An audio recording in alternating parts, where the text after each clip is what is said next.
Hi, my name is Logan Perkins and this is Skinny Guy Fitness. Today we're going to talk about the 5 most common mistakes skinny guys make when trying to get bigger and gain muscle. Now I got 5, it's not really in a particular order or anything, but they all kind of have like a domino effect, and these all pertain to myself included, so I've been through all these things and I want to tell you guys these things that I did wrong, and so you can move on past that and not have to go through these struggles that I did. So mistake number 1, we got progressive overloading. So it's slowly overloading your muscles so that you can gain strength. So what you do is, say you do 5 pounds one day and then 2-3 weeks later you do 7 pounds. So you continuously up the weight, but the thing is you have to do that correctly. Most beginners, what they'll do is try to continuously add weight every single week and push themselves to the absolute limit every single time they lift.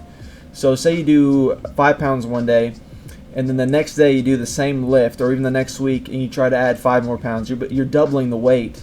And you're not going to be able to push that much weight in the correct form. You're going to be struggling, especially if you're struggling with the 5, and then the next week you bump it all the way up to 10, or you even bumping it up to 7 just the next week isn't the greatest idea, because you're not going to be able to gain that much muscle in 1 week. So what happens is, once you do that, more than likely you're going to be causing yourself injury and loss of progress. When you do weight that's too heavy for you and you're progressive overloading too quickly, your form will start to go and you'll be hurting yourself rather than helping yourself. And progressive overloading too fast, and when you do this, you'll burn out quicker and you'll just be drained all the time. If you're pushing yourself as hard as you can every single day and then trying to add weight on top of that, you're going to be hurting yourself. You aren't giving your muscles time to rebuild and recuperate to grow back even stronger. So how do you fix this? You find a program that uses percentages on your weight lifts and RPE as well.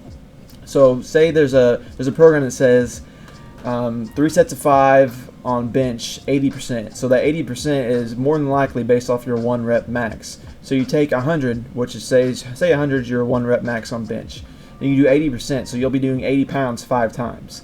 So you find a program that incorporates that correctly. Like I use Jeff Nippard, I'm not even sure if that's how you say his name. I use his programs, and they're really, really good and really scientifically thought out with the percentages and the RPE. Now RPE is rate of perceived exertion. So it goes from 1 to 10.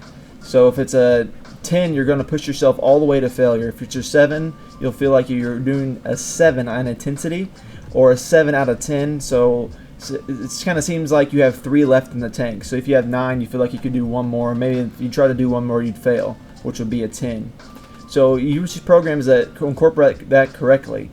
So like the one I'm doing now, and most of them are around 7 or 8 RPE, but then like towards the middle of the program, it'll be doing 9s and 10s to really push yourself, and then you slowly work your way back down, and by the end of the program, you're hitting your maxes and see how much strength you really gained.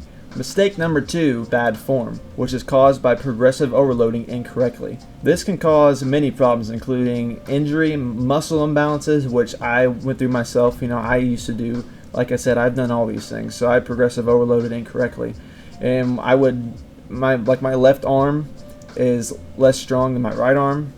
My left leg is stronger than my right leg. I have all kinds of imbalances, which you're always going to be slightly imbalanced. You're never going to be able to get yourself perfectly balanced. There's always differences in the way each side works. Like I said before, it can also cause injury, and this will cause loss of progress. This is what happens to a lot of lifters like myself. So I've been working out for 6 years and I don't have a whole lot to show for that. It would cause injury, and then you set yourself back.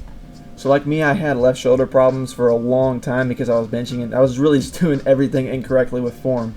So if you have perfect form and watch yourself and have perfect form every single time, more than likely you're not going to get injured. So how do you fix this from happening? You're going to practice good form even with your warm-up sets. So you're going to take your warm-up sets, say you're doing a bench, and you're going to push that thing just like you were doing your max. So you're going to use the exact same form, exact same breathing technique, and then throw it up there like you have an ass ton of weight on there, even though it's, say you're just doing the bar for a warm-up. Another thing you can do, which I do all the time, is record myself. And I know you don't want to seem like a douchebag recording yourself at the gym, but it's not just recording yourself just to look like, hey, wow, I'm going to look at myself, look at my muscles working, but you want to see your form. That's the only reason. 99% of the time, that's where I record myself, is to see my form. Now, with a good form on warm-ups, you transfer that over to your actual reps. You could have good form every time, and when you record yourself, you can go back and see, make little tweaks, even the smallest things that could cause injury, You get your form perfect by watching yourself every time, going back and watching the videos. Mistake number 3 is fighting through injury, which I did this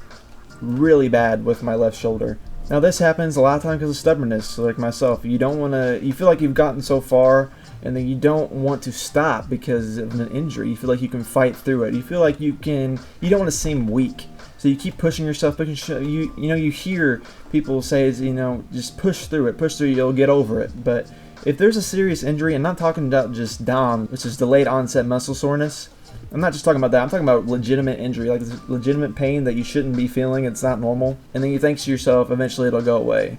But you'll know if you're legitimately injured.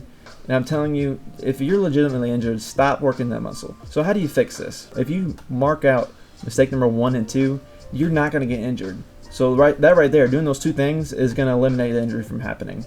If you have pain, not normal pain, take off a week working that muscle. Say it's your shoulder like I did.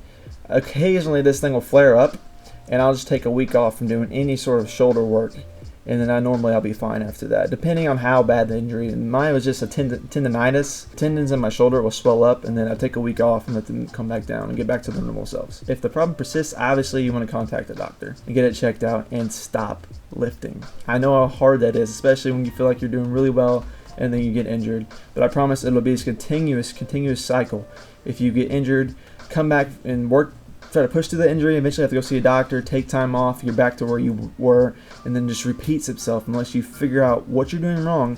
Do mistake 1 and 2, mark them out, good form, do your RPEs and percentages correctly, and you will be fine. And mistake number 4 is food. I know a lot of people that don't give a crap about the food they eat, and they're trying to gain weight and get muscle and get fit. But it is so important. If you're like me, and a lot of people I know, you're only concerned about your protein intake, you're not eating in a caloric surplus, you're not tracking your macros and calories. So how do you fix this? I personally use MyFitnessPal to track my calories and macros. It's a very good app and it's very simple to use. I also check on my weight once a week. I don't see the point in checking your weight every single day because there can be little things like water weight that can fluctuate so much by hour. I mean, there's no point in doing it. So say check your weight on a Monday, check your weight the next Monday. And make sure you do it at the same time. So I'll wake up in the morning, I'll go to the bathroom, I won't drink water, won't consume anything, and I'll weigh myself first thing in the morning. So I know and anything else is adding into the factor like food or water. And then we got the macros. So you get your macros balance. I personally do 50% carbs, 25% protein, and 25% fat at 3,900 calories, which is a lot.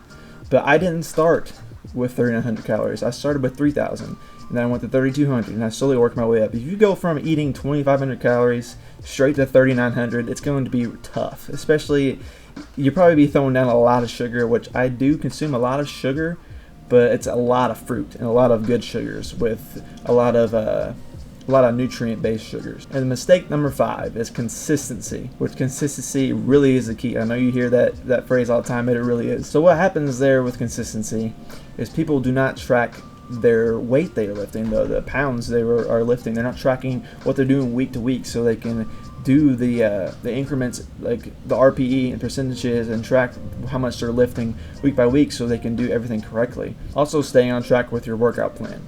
So if you do 2 weeks and you feel like, I just did 2 weeks of working out and I feel like I deserve a week off, you're going to set yourself back like you never even started working out. So you really got to stick to that workout plan and be disciplined with yourself. I struggle with this one a lot even now, not slacking on the weekends and with food intake. So I would still work out during the weekends, but it was with my food mostly that I would really slack. And I wouldn't even realize it because I'd be at home doing nothing and I wouldn't feel like eating and I just wouldn't eat enough.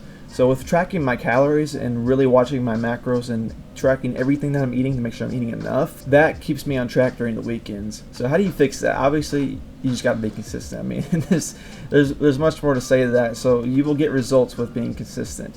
I promise. That is the main thing. If you consistently eat enough calories, eat the correct amount of calories, protein, carbs, fats. If you follow your workout plan, add the weight on correctly in increments that should be followed with percentages and RPE, you will get results. I mean, it really is as simple as that. It's just being consistent. A really good way to keep consistent is having an accountability partner, which I do myself. My cousin Nathan, he works out with me and we keep each other accountable.